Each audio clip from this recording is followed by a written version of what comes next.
Halo semuanya, selamat datang kembali di Bincang-Bincang Pintar pada episode yang ke-9. Kali ini kita bakal ngobrol tentang sesuatu yang penting banget nih, terutama buat kalian yang mungkin sedang berurusan dengan sistem hukum, terutama tentang tantangan yang dihadapi ketika penyidik dianggap tidak netral. Di sini saya Katrina selaku host, dan kali ini kita punya tamu atau narasumber yang nggak hanya muda, tetapi juga seorang pengusaha muda yang sukses di usia muda, yaitu Pak Made, yang saat ini tengah menghadapi proses hukum. Di sini ada yang menarik nih dari kasus Pak Made, yaitu dugaan ketidaknetralan penyidik dalam menangani kasus yang melibatkan beliau. Apa sih dampaknya kalau penyidik yang seharusnya objektif justru terkesan tidak adil? Nah, kita akan bahas lebih dalam nih bareng Pak Made yang akan berbagi pengalamannya. Yuk langsung aja kita mulai. Selamat sore Pak Made. Iya, Sebelumnya terima kasih sudah meluangkan waktunya untuk datang dan mengobrol dengan kami. Nah, sebelum kita masuk ke inti masalah, boleh nggak sih cerita sedikit tentang latar belakang kasus ini dan bagaimana awalnya Pak Made ini bisa terlibat dalam kasus yang seperti ini? jadi berawal saya punya usaha rental. Di sana ada yang sewa mobil dan digadaikan saat saya berada di Jawa. Begitu, dan saya sempat komunikasi dengan pemilik mobil dan ada komunikasi mau nebus ke tapi pemilik mobil tidak sabar, dia sendiri ke dan ditipu sama orang. Hmm. Dan habis dia ditipu, saya dilaporkan ke polisi. Saya juga bersangkutan katanya menipu dia sebesar uang 25 juta. Hmm. Berarti ketika dilaporkan itu memang apakah memang terbukti ada dugaan yang seperti yang dituduhkan itu, Pak? Tidak ada, Tidak ada, tidak tidak ada, terbukti. tidak terbukti. Hmm, pas saat proses penyidikan kasus tersebut, itu Pak Made merasa nggak sih ada ketidaknetralan dari penyidik? Mungkin semisal ada, mungkin bisa diceritakan Pak, apa sih yang membuat Pak Made mungkin ada rasa, oh ternyata waktu saat penyidikan itu ada hal yang ya nggak enak lah.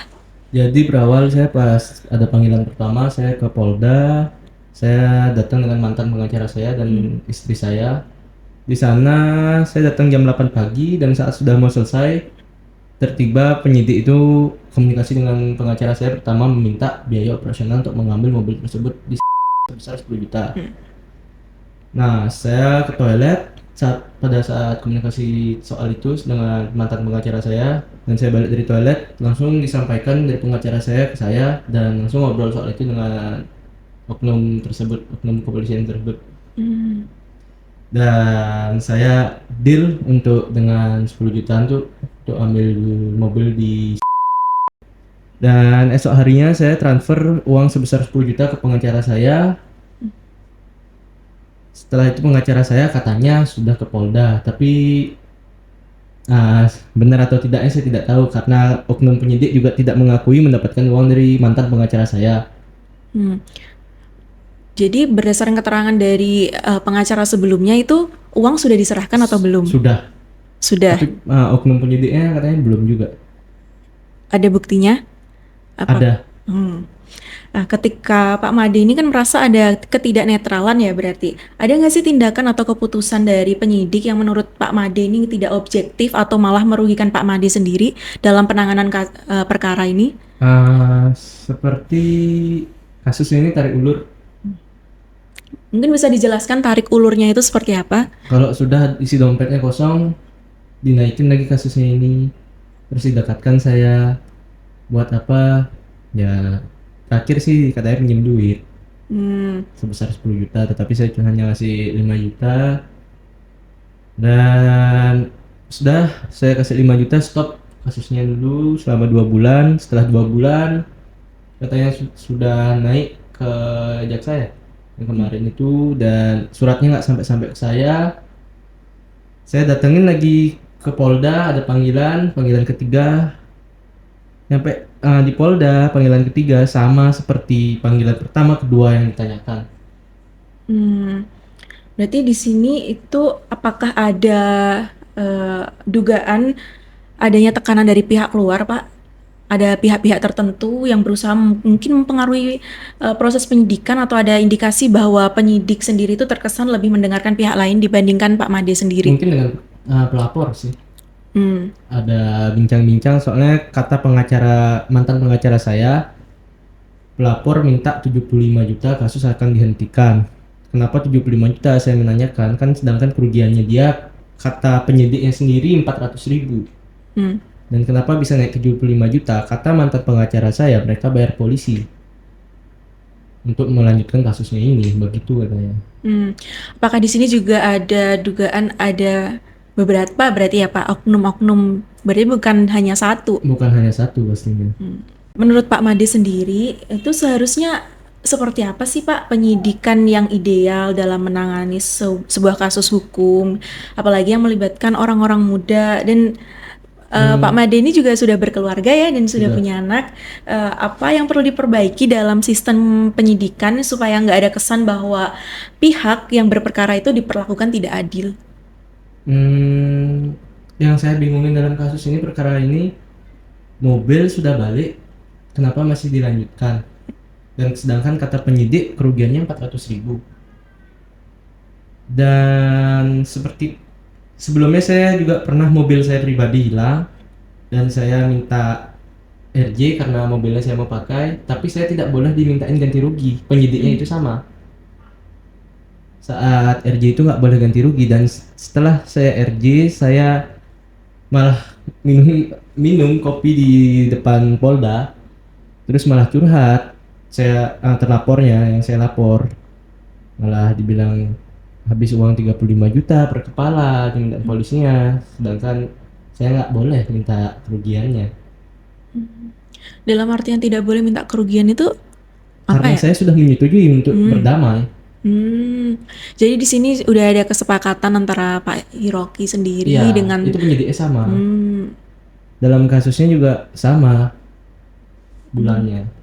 Ada nggak sih kayak menurut Pak Hiroki sendiri langkah-langkah mungkin yang bisa diambil oleh korban atau pihak yang terlibat dalam kasus hukum seperti Pak Hiroki sendiri untuk memastikan bahwa penyidikan itu bisa berjalan secara netral dan tidak memihak tentunya. Mungkin apa yang seharusnya menjadi hak yang dilindungi dalam proses ini ya Pak? Harapan Pak Hiroki itu seperti apa? Memilih pengacara yang benar juga. Karena di sini juga pengacara kita nggak bisa sembarangan. Iya. Karena belum tentu pengacara itu, ya walaupun udah ada surat kuasa ke kalian, belum tentu 100% mendukungnya kalian. Di belakang pun bisa pengacara bermain, seperti saya juga korban dari mantan pengacara saya. Katanya sih sudah ngasih 10 juta, tapi oknum polisi nggak mengakui. Sedangkan oknum polisi mengakui bahwa menerima 5 juta dari saya. Di sini Pak Hiroki pasti merasa tertekan juga ya, Ya, sepertinya. tertekan sih.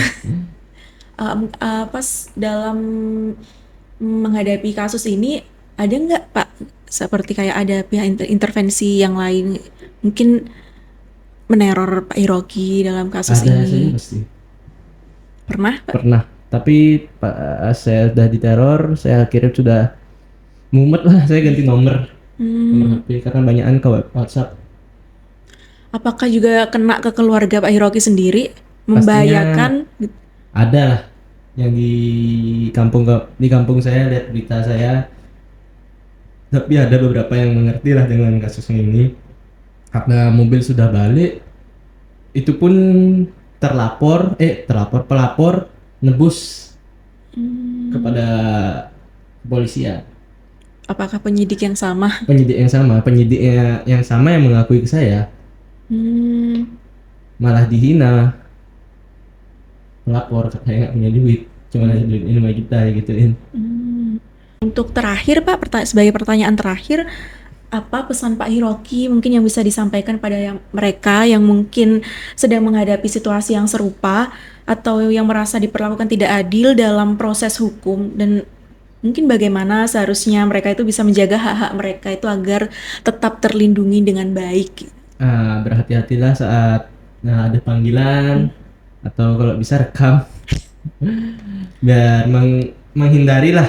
Kita ada bukti kalau polisi, ya oknum polisi yang jahat lah, nggak semua polisi saya bilang jahat, oknum polisi yang kurang benar, biar kita ada bukti di saat ya sudah jepit seperti ini, Keadaannya pasti mendesak banget. mendesak banget. Ada lagi Pak yang bisa disampaikan mungkin? Ya pengacara juga sih, jangan sembarangan cari pengacara Hmm, karena ya misalkan polisi minta duit pasti melalui pengacara dan pengacara pun mesti makan fee-nya. mungkin cukup ya Pak pertanyaan yang jadi mungkin ada lagi Pak yang Bapak ingin sampaikan. Sudah cukup Pak. Sudah cukup. Nah, ya, untuk kalian semua terima kasih sudah mendengarkan podcast Bincang-Bincang Pintar kali ini. Nah, semoga cerita yang dibagikan oleh narasumber kami bisa memberikan perspektif baru tentang pentingnya integritas dalam sistem hukum, di mana kasus ini mengingatkan kita bahwa keadilan itu harus diperjuangkan meski dengan tantangan yang tidak terduga. Jadi jangan lupa untuk terus mengikuti Bincang-Bincang Pintar untuk lebih memperbanyak wawasan tentang hukum dan keadilan, dan sampai jumpa di episode berikutnya. Terima kasih.